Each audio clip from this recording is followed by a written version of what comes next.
Shalom saudara, kita berdoa terlebih dahulu. Bapa, sebentar kami akan mendengarkan sebagian dari renungan firman-Mu. Urapi kami dengan urapan kuasa Roh Kudus-Mu, Bapa. Berilah hikmat buat kami agar kami bisa mengerti apa yang menjadi isi dari renungan ini. Terima kasih Tuhan, dalam nama Tuhan Yesus kami berdoa dan bersyukur. Amin. Renungan firman kali ini adalah, apakah saya selamat?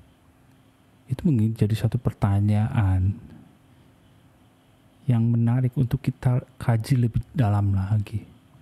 Bicara tentang keselamatan, pada umumnya kita mungkin berpikir bahwa kita selamat itu berarti setelah kematian fisik yang kita alami, roh kita akan hidup kekal di surga bersama dengan Tuhan. Itu mungkin jadi satu pemikiran yang umum tentang arti keselamatan. Tapi apakah sebatas itu arti keselamatan? Coba kita kaji lebih dalam lagi tentang keselamatan. Hal yang pertama, kita selamat dari apa? Itu jadi satu pertanyaan pertama buat kita. Kita selamat dari apa? Natur manusia adalah orang yang berdosa. Itu tidak dapat kita pungkiri. Roma 3 ayat 23, karena semua orang telah berbuat dosa dan telah kehilangan kemuliaan Allah. Semua orang yang ada di dunia ini adalah orang yang berdosa. Kita memiliki dosa warisan dan kita melakukan perbuatan dosa. Itu adalah natur manusia pada umumnya. Terus upah dari dosa itu adalah maut. Roma 6 ayat 23, sebab upah dosa ialah maut, tetapi karunia Allah ialah hidup yang kekal dalam Kristus Yesus Tuhan kita. Maut dalam hal ini adalah putusnya hubungan manusia dengan Allah. Kematian fisik dan kematian kedua berarti penghukuman terakhir, penghukuman kekal di lautan api. Itu adalah upah dari dosa, yaitu maut. Terus kita selamat artinya apa? Kita selamat berarti terbebas dari penghukuman akibat dosa, dalam hal ini maut, dan mendapatkan kehidupan kekal. Yohanes 3 ayat 16, karena begitu besar kasih Allah akan dunia ini sehingga Ia telah mengaruniakan anaknya yang tunggal, supaya setiap orang yang percaya kepadanya tidak binasa, melainkan beroleh hidup yang kekal. Di sini terlihat dengan jelas bahwa karena kasih Allah akan dunia ini, maka setiap orang yang percaya kepada anaknya ini tidak binasa atau terbebas dari penghukuman dosa tersebut dan mendapatkan hidup yang kekal. Jadi akibat dosa adalah maut.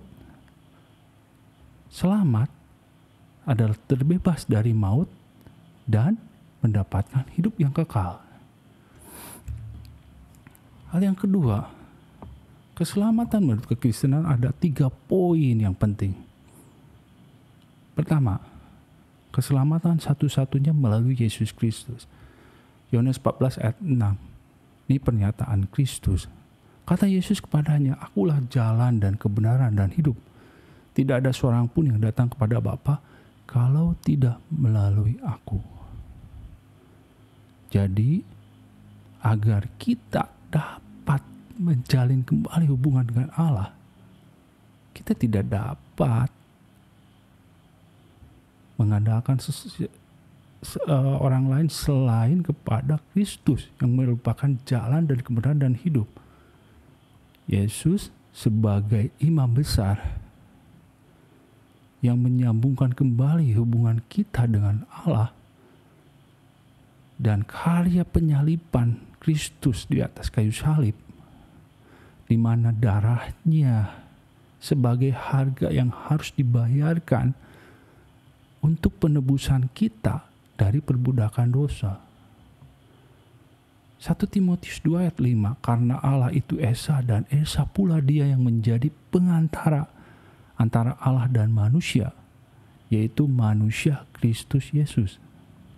yang telah menyerahkan dirinya sebagai tebusan bagi semua manusia. Itu kesaksian pada waktu yang ditentukan. Pernyataan Petrus di Kisah Rasul 4 ayat 12, dan keselamatan tidak ada di dalam siapapun juga selain di dalam Dia, sebab di bawah kolong langit ini tidak ada nama lain yang diberikan kepada manusia yang olehnya kita dapat diselamatkan. Jadi kalau kita bicara tentang keselamatan satu-satunya melalui Yesus Kristus. Di sini yang kita perlukan adalah iman atau percaya bahwa Kristus yang adalah Tuhan merupakan satu-satunya jalan yang memungkinkan kita bisa selamat, terbebas dari upah dosa tersebut, yaitu maut. Kedua, keselamatan adalah kasih karunia. Kasih karunia adalah suatu pemberian yang Tuhan berikan dengan cuma-cuma, bukan karena usaha kita. Dan itu sesuatu yang berharga buat kita. Efesus 2 ayat 8. Sebab karena kasih karunia kamu diselamatkan oleh iman. Itu bukan hasil usahamu, tetapi pemberian Allah. Itu bukan hasil pekerjaanmu. Jangan ada orang yang memegahkan diri. Di sini terlihat bahwa keselamatan itu adalah pemberian Allah. Kita diselamatkan oleh iman. Oleh karena itu, kita bicara tentang iman, berarti kita juga bicara tentang kasih karunia yang Tuhan berikan. Jadi iman adalah suatu kasih karunia yang Tuhan berikan, yang memungkinkan kita untuk mendapatkan keselamatan. Itu bukan hasil usaha, bukan hasil pekerjaan kita atau perbuatan kita, tapi murni itu adalah pemberian Allah. Jangan ada orang yang memegahkan diri, karena itu benar-benar pemberian Allah, bukan usaha kita. Di satu sisi, kasih karunia itu memang pemberian Allah. Tapi di sisi lain, kasih karunia itu adalah perkenanan Allah. Kita lihat Keluaran 33 ayat 19. Tetapi firman-Nya, aku akan melewatkan segenap kegemilanganku dari depanmu dan menyerukan nama Tuhan di depanmu. Aku akan memberi kasih karunia kepada siapa yang kuberi kasih karunia, dan mengasihani siapa yang kukasihani. Ini peristiwa pertemuan Musa dengan Allah. Di sini Tuhan menyatakan bahwa Tuhan memberi kasih karunia itu kepada siapa yang ingin Dia beri. Di sini ada perkenanan dari Tuhan itu sendiri. Orang yang berkenan kepada Allah, itulah orang yang mendapatkan kasih karunia. Kalau kita sambungkan dengan pernyataan tadi, kasih karunia adalah perkenanan Tuhan yang berupa pemberian dari Allah yang bukan karena perbuatan kita diberikan dengan cuma-cuma, tapi itu merupakan suatu hal yang berharga buat kita. Ketiga, keselamatan adalah kedaulatan Allah.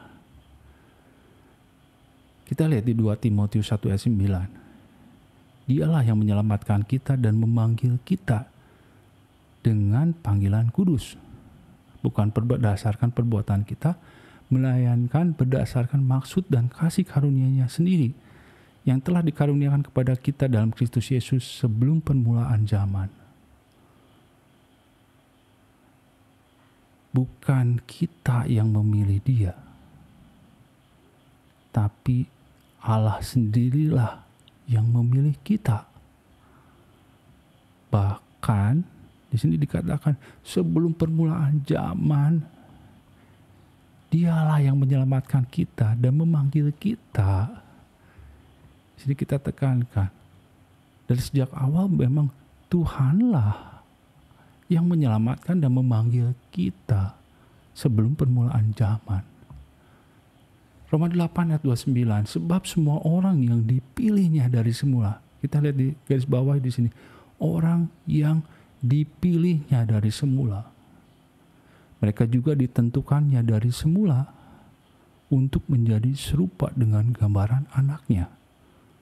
Tujuan dari pemilihan itu bahwa orang yang dipilih akan menjadi serupa dengan gambaran Kristus. Supaya ia, anaknya itu menjadi yang sulung di antara banyak saudara. Ini janji yang menarik bahwa kita akan menjadi anak-anak Allah, di mana Kristus sebagai yang sulung dari semua anak-anak Allah. Dan mereka yang ditentukannya dari semula, mereka itu juga dipanggilnya. Dan mereka yang dipanggilnya, mereka itu juga dibenarkannya. Dan mereka yang dibenarkannya, mereka itu juga dimuliakannya. Dipanggil, dibenarkan, saya ulangi, ditentukan dari semula, dipanggil, dibenarkan, dan akhirnya dimuliakan oleh Tuhan. Itu proses yang kita akan hadapi sebagai orang-orang pilihan Tuhan. Tapi dari sini kita bisa melihat bahwa kalau kita bicara tentang keselamatan, itu memang benar-benar kedaulatan Tuhan. Bukan kita sebagai manusia yang memilih Dia, tapi Dialah yang telah memilih kita sebagai orang-orang pilihannya yang akan diselamatkan. Bahkan sebelum permulaan zaman, kalau sebelum kita lahir pun, Tuhan telah menentukan terlebih dahulu siapa orang yang dipilihnya. Itu mungkin jadi satu pernyataan yang sedikit membingungkan. Tapi itu adalah misteri dari Allah itu sendiri. Keselamatan itu adalah benar-benar kedaulatan Allah. Kita tidak tahu siapa yang dipilih oleh Tuhan. Hanya Tuhan sendirilah yang tahu siapa yang telah dipilihnya. Itu benar-benar kedaulatan Tuhan.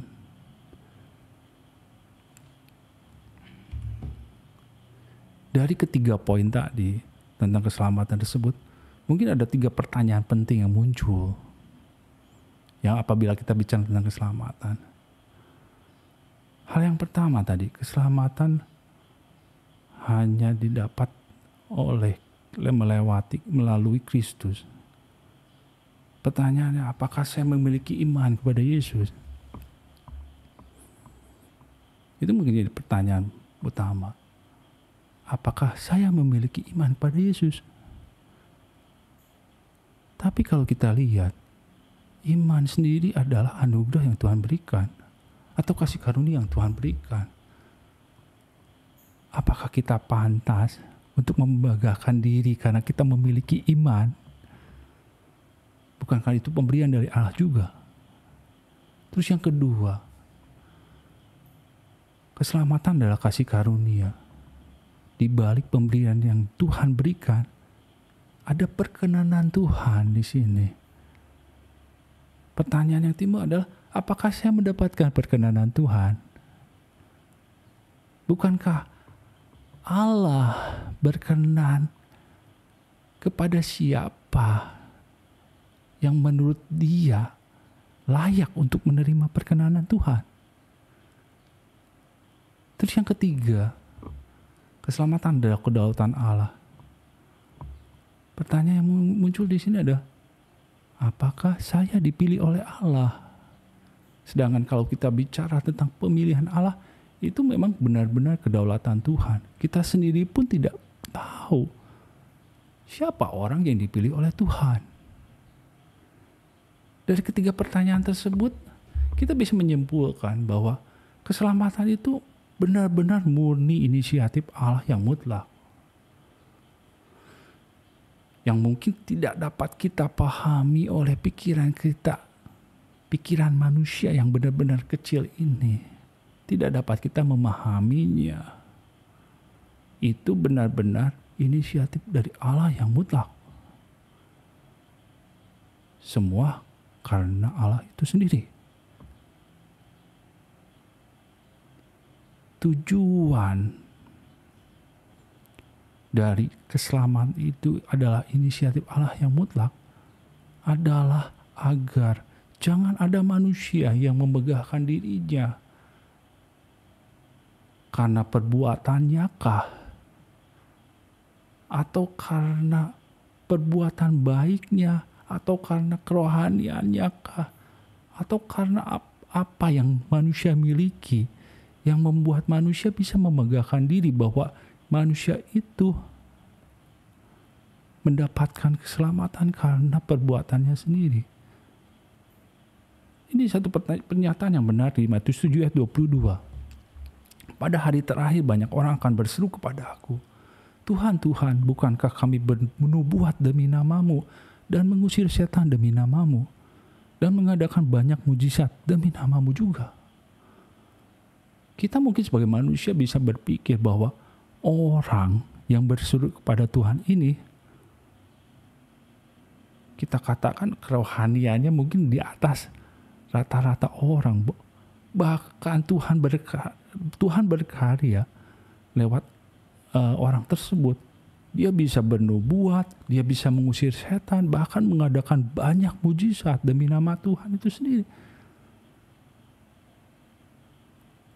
Apakah perbuatan manusia itu yang memampukan manusia itu bisa memegahkan dirinya di hadapan Tuhan?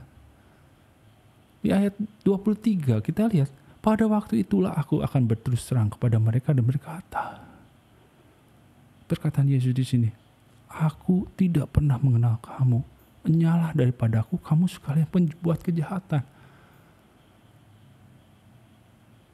Di sini kita bisa melihat bahwa penekanan manusia karena perbuatannya atau karena statusnya atau karena apa yang dia miliki itu membuat manusia menjadi tinggi hati bahwa manusia itu layak untuk mendapatkan keselamatan.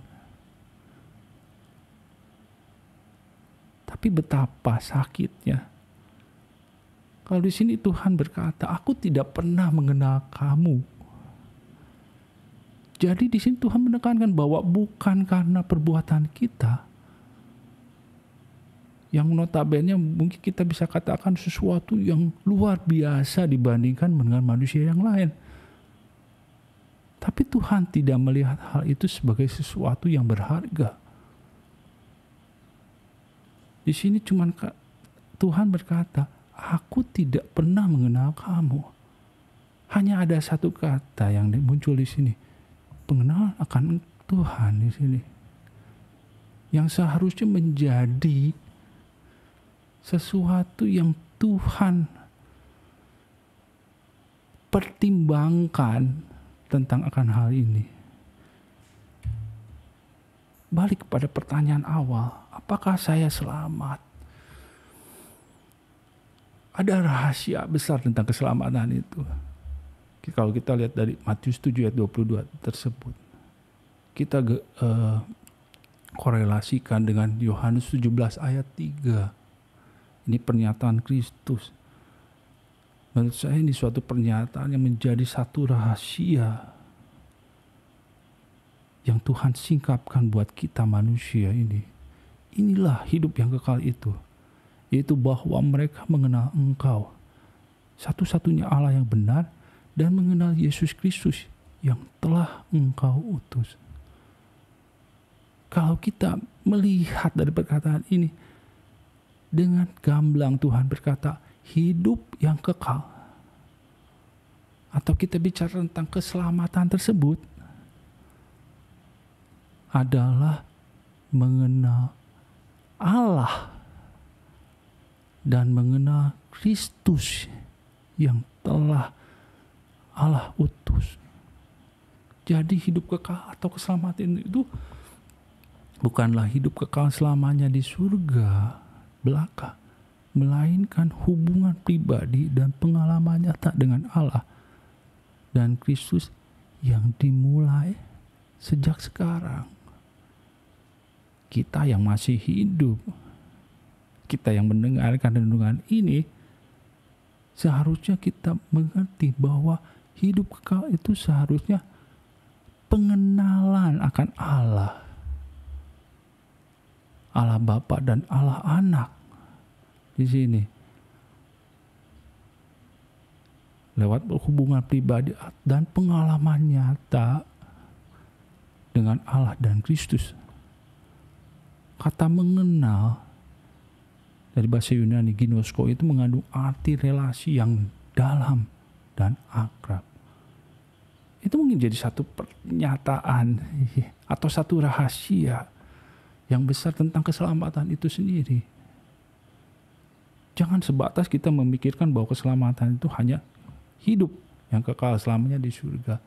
Ternyata keselamatan itu pun bisa kita kerjakan dari sekarang dengan satu tindakan yang nyata bahwa kita bertumbuh dalam pengenalan akan Allah. Upah dosa yang nyata berarti putusnya hubungan manusia dengan Allah. Itu kalau kita lihat tentang maut itu adalah putusnya hubungan manusia dengan Allah. Jadi seharusnya hal pertama kalau kita bicara tentang keselamatan berarti terjalinnya kembali hubungan manusia dengan Allah. Yang pasti terjalinnya kembali hubungan manusia dengan Allah pasti melalui Kristus Yesus sebagai imam besar dan penebus kita. Berarti dengan